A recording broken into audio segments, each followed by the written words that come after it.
Bharatiya Janata party ने तो लगभग पूरी सूची निकाल दी है। कांग्रेस में हाल थोड़ी माथाफोड़ी चल रही है, 2-4 माथाफोड़ी जी तुम्हारा भी। International brand and smartwatches collection with great offers at Minutes to Style, Station Road, Ajmer. बोलो भारत माता की। आज हमारे अमन में नहीं आए, कोई आई अमन में? जाने जाने किशनगढ़ में राम जी 2 हाथ है, 2 हाथ ऊंचा करो, मैं देखूं कितने कितने 2 हाथ है। अब मुट्ठी बंद करो, पूरी ताकत से संकल्प की कि भारतीय जनता पार्टी का कमल खिलाएंगे और पूरी ताकत से बोलो भारत माता की। भारतीय जनता पार्टी जिंदाबाद जिंदाबाद जिंदाबाद। नरेंद्र मोदी जिंदाबाद जिंदाबाद। नरेंद्र मोदी जिंदाबाद जिंदाबाद जिंदाबाद। बीजेपी जिंदाबाद जिंदाबाद जिंदाबाद। अमित शाह जिंदाबाद जिंदाबाद जिंदाबाद। अमित शाह जिंदाबाद जिंदाबाद जिंदाबाद। जेपी नड्डा जिंदाबाद जिंदाबाद जिंदाबाद। किशनगढ़ की सेवा के लिए भारत के यशस्वी प्रधानमंत्री आदरणीय नरेंद्र मोदी जी, भारत के यशस्वी गृह मंत्री आदरणीय अमित शाह जी और भारतीय जनता पार्टी के राष्ट्रीय अध्यक्ष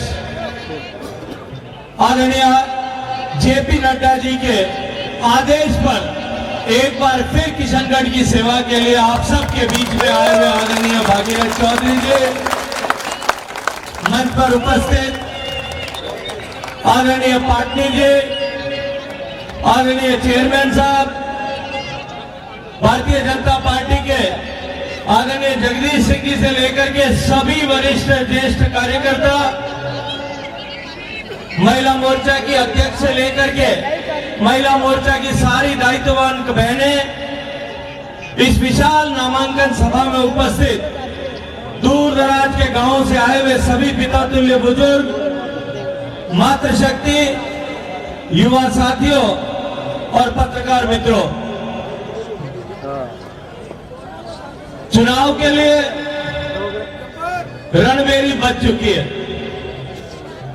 और महाभारत के युद्ध की तरह एक धर्म युद्ध का शंखनाद हम सब लोगों के बीच में हो चुका है। दोनों तरफ की सेनाएं भी, दोनों तरफ के योद्धा भी लगभग निश्चित हो गए।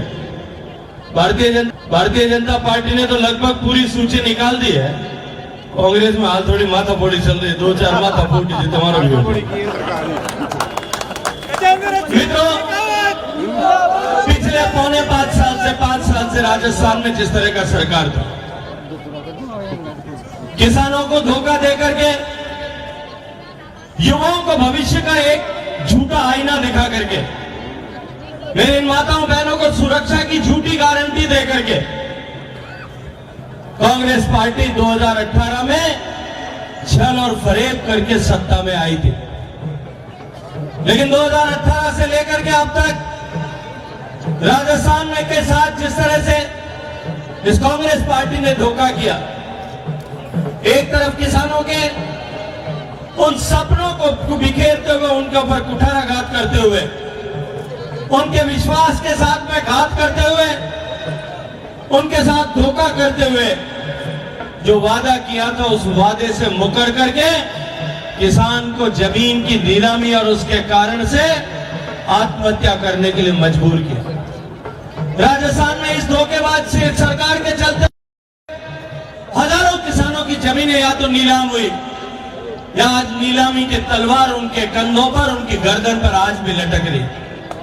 जिस राजस्थान में किसान स्वाभिमानी है, जिस राजस्थान का किसान तमाम विपरीत परिस्थितियों में भी धरती का सीना फाड़ करके, हल चला करके अपने लिए और देश के पेट भरने के लिए अन्न का उत्पादन करता है, उस राजस्थान के किसान के साथ धोखा करने के कारण से राजस्थान में हजारों किसान आत्महत्या करने के लिए मजबूर हुए।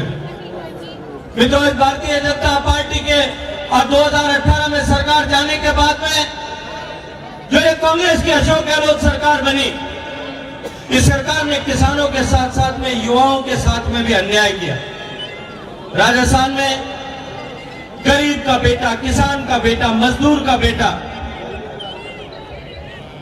गरीब किसान मजदूर अपने बेटे बेटियों को पेट काट काट करके पढ़ाई कराते, स्कूल में पढ़ाई कराते, कॉलेज में पढ़ाई कराते, कोचिंग में भेज करके कोचिंग दिलवाते, लेकिन परीक्षाएं होने के बाद में जिस तरह से एक के बाद एक पेपर लीक हो रहा था, राजस्थान के युवाओं को सपनों को बिखेरने और तोड़ने का काम जो है इस सरकार ने पिछले 5 साल में किया। राजस्थान में 70 लाख युवाओं के भविष्य को अंधकारमय करने वाली यह सरकार केवल युवाओं के भविष्य के साथ खिलवाड़ करती तो शायद राजस्थान के लोगों के मन में इतना आक्रोश न होता। उस राजस्थान जिसकी पहचान रानी पद्मिनी के जौहर से थी, जिस राजस्थान की पहचान मीराबाई की भक्ति से थी, जिस राजस्थान की पहचान कर्माबाई के खींचड़े से थी, जिस राजस्थान की पहचान रानाबाई जी की भक्ति से थी, जिस राजस्थान की पहचान बांसवाड़ा की कालीबाई के शहादत से थी, उस राजस्थान की पहचान कालिक पोतते हुए राजस्थान के मुख्य प्रदेश का रेप कैपिटल, बलात्कार की राजधानी बनाने का पाप इस अशोक गहलोत सरकार ने किया। मित्रों, राजस्थान का भविष्य, राजस्थान के युवाओं का भविष्य तो बर्बाद किया है। राजस्थान के माताओं बहनों को एक असुरक्षा के घेरे में धकेलने का पाप इस अशोक गहलोत सरकार ने किया। जिस किसी भी घर में छोटी बहन है, युवा बेटी है, बहू है, आज कोई भी परिवार जब घर से बच्ची पढ़ने के लिए बाहर जाती होगी, कॉलेज में पढ़ने के लिए बाहर जाती होगी, खेत पर काम करने के लिए घर से बाहर जाती होगी, नौकरी करने के लिए, व्यवसायिक काम के लिए घर से बाहर जाती होगी, जब तक लौट करके वापस घर नहीं आती तब तक उसके माँ बाप, परिवार के लोग चैन की सांस नहीं सो सकते। क्योंकि राजस्थान में इस नकारा निकम्मा सरकार के चलते हुए जिस तरह के हालात बने, राजस्थान में इस अशोक गहलोत सरकार के निकम्मे बन के कारण से जिस तरह के हालात बने, आज राजस्थान में थानों में बलात्कार हो रहा है, अस्पताल में बलात्कार हो रहा है, एम्बुलेंस में बलात्कार हो रहा है, सरकार के ऑफिसर्स में बलात्कार हो रहा है, स्कूल में बलात्कार हो रहा है, कॉलेजों में बलात्कार हो रहा है। राजस्थान में कोई ऐसी जगह सुरक्षित नहीं बची है जहां माँ बाप ये चैन के साथ में रह सके कि मेरी बेटी अब वहां पहुंच गई, अब उसको किसी तरह का खतरा नहीं होगा। छोटी छोटी अबोध बालिकाओं के साथ में जिस तरह के दुराचार की, दरिंदगी की घटनाएं राजस्थान में हुई है, आज राजस्थान के आम मतदाता के मन में उसको लेकर के आक्रोश। ठीक उसी तरह से इस सरकार ने जिस तरह से अपने वोट बैंक को साधने के लिए तुष्टीकरण किया और तुष्टीकरण की नीति के चलते हुए जिस तरह से सांप्रदायिक ताकतों के हौसले बुलंद हुए, अलगाववादी ताकतों के हौसले बुलंद हुए, राजस्थान में को दंगों की आग में धकेलने का काम भी इस अशोक गहलोत सरकार ने किया। करौली में दंगा हुआ, भगवान राम का रामनवमी का जुलूस निकल रहा था, पूरी अनुमति लेकर के जुलूस निकल रहा था, उस पर पथराव हुआ, पेट्रोल बम फेंके गए। पेट्रोल बम फेंकने के बाद में पुलिस की उपस्थिति में जिस तरह का तांडव उस तुष्टीकरण की छाया में उन ताकतों ने किया, गाड़ियां जलाई गई, दुकानें जलाई गई, दुकानें लूटी गई। आप सबने देखा होगा अपने सोशल मीडिया में, अपने मोबाइल में कि किस तरह से बहुसंख्यक समाज के साथ में दुराचार वहां के जो है करौली में हुआ। करौली के बाद में भीलवाड़ा में दंगे हुए, भीलवाड़ा के बाद फिर दोबारा दंगे हुए, जोधपुर में दंगा हुआ, लेकिन सरकार ने तुष्टीकरण केवल वहां पुलिस या कार्रवाई में नहीं, जांच में तुष्टीकरण किया, गिरफ्तारी में तुष्टीकरण किया, गिरफ्तारी के बाद में चालान करने में तुष्टीकरण किया, जमानत कराने में तुष्टीकरण किया और मुआवजा देने में भी जब सरकार ने तुष्टीकरण किया। और उस तुष्टीकरण के चलते हुए ये जो अलगाववादी ताकतें, इनके हौसले बुलंद हुए और हमने देखा कि उदयपुर में कन्हैयालाल का सर धड़ से काट करके अलग कर दिया। मैं आज आप सबसे इतनी बात करने के लिए आया मैं आप सबको ये पूछने के लिए आया हूं कि कन्हैया लाल के उस दुर्दांत हत्या का बदला लेना चाहते हैं कि नहीं लेना चाहते हैं? उसका हिसाब किताब बराबर करना चाहते हैं कि नहीं चाहते हैं? जो एक एक राजस्थान की बेटी के साथ में दुराचार हुआ है, उसको जितनी कष्ट तकलीफ हुई होगी उसके और उसके परिजनों के आंख से जितने आंसू गिरे होंगे, उस एक एक आंसू का हिसाब बराबर करना चाहते हैं कि नहीं करना चाहते हैं? जो 17 पेपर लीक में 70 लाख युवाओं के सपने का जो है अंधकार में हो गए, उनका हिसाब किताब बराबर करना चाहते हैं कि नहीं करना चाहते? मेरी बहन जी जब भाषण दे रही थी तो उन्होंने कहा कि उन्होंने राम मंदिर के लिए दस्तखत किया, उन्होंने 370 के लिए दस्तखत किया, उन्होंने 3 तलाक के कानून पर दस्तखत किया। केवल इतना ही नहीं है, आपने एक वोट सही जगह पर दिया, एक वोट 2014 और 2019 में जो आपने एक एक वोट सही जगह पर दिया था, मित्रों उसका परिणाम क्या हो? राजस्थान में, देश में जो करोड़ों करोड़ ऐसे गरीब लोग थे जिनके पास में आवास की सुविधा नहीं थी, ऐसे 4 करोड़ गरीब लोगों के सर पर मकान और पक्के मकान और छत देने का काम नरेंद्र मोदी जी ने। हम पहले देखते थे, सुनते थे, इंदिरा आवास जैसी योजनाएं आती थी, कुल मिलाकर राजस्थान में कोई 2-4 हजार मकान बनते थे, उसमें से कोई अजमेर के हिस्से में 150 मकान आते थे, सांसद 150 में से 8 विधानसभा को 10-10 मकान देता था। उस 10 मकानों में से जो खास सरपंच होता था उसको विधायक जो है उसको दे देता कि भाई एक एक मकान तुम बना लो। अब सरपंच जी के एक मकान बनाने गए तो वो क्यों बनाए, बोलेगा लड़ाई हो जाएगी, कार्यकर्ता के बनाऊंगा तो एक के बनाऊंगा तो दूसरा नाराज हो जाएगा, दूसरे के बना दिया तो तीसरा नाराज हो जाएगा। तब एक के ही अगर बनाना है वो देखेगा आपको तो हमारे घर में ही बना ला, बाकी सब में बैठे।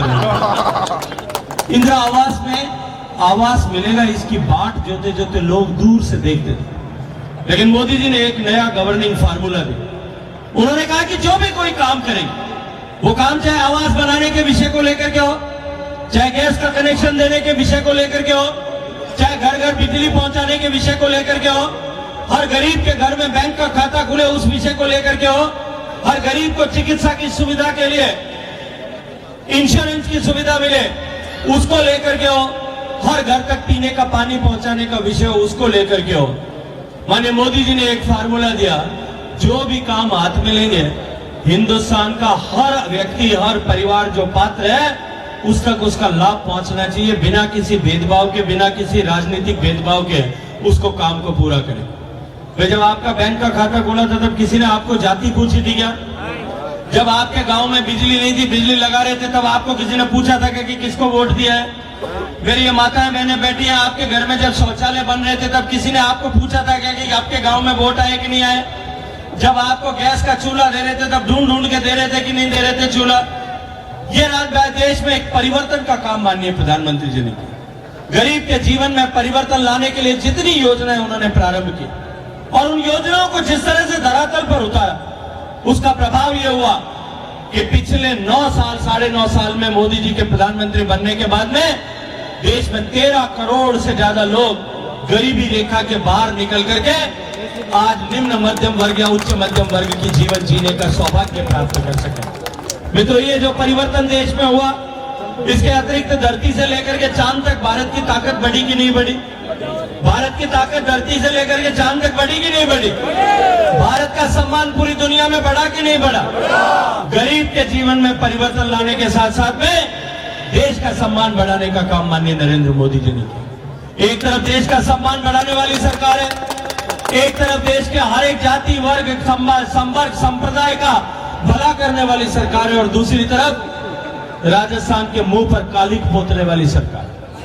अब हमारे पास में ये मौका है, चुनाव की रणभेरी जैसा मैंने कहा बच चुकी है। इस वर्तमान अशोक गहलोत सरकार को उखाड़ करके फेंकना है कि नहीं फेंकना है? उखाड़ करके फेंकना है कि नहीं फेंकना है?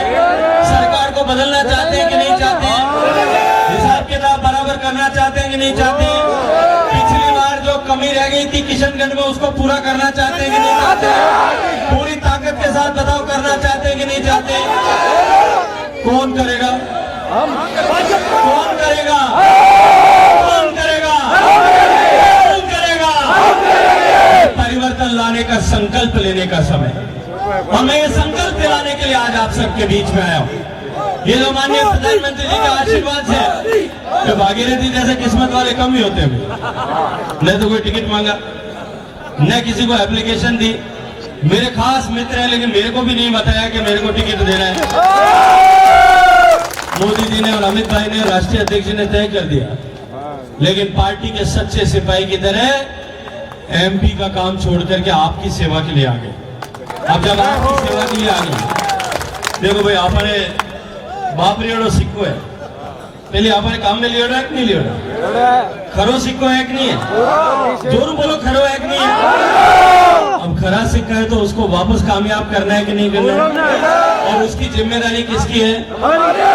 आज से लेकर के 25 तारीख को शाम को 6 बजे तक, जब तक आखिरी वोट पड़ेगा तब तक इस भ्रष्टाचारी सरकार को उखाड़ फेंकने के लिए, माताओं बहनों के सम्मान को वापस राजस्थान में स्थापित करने के लिए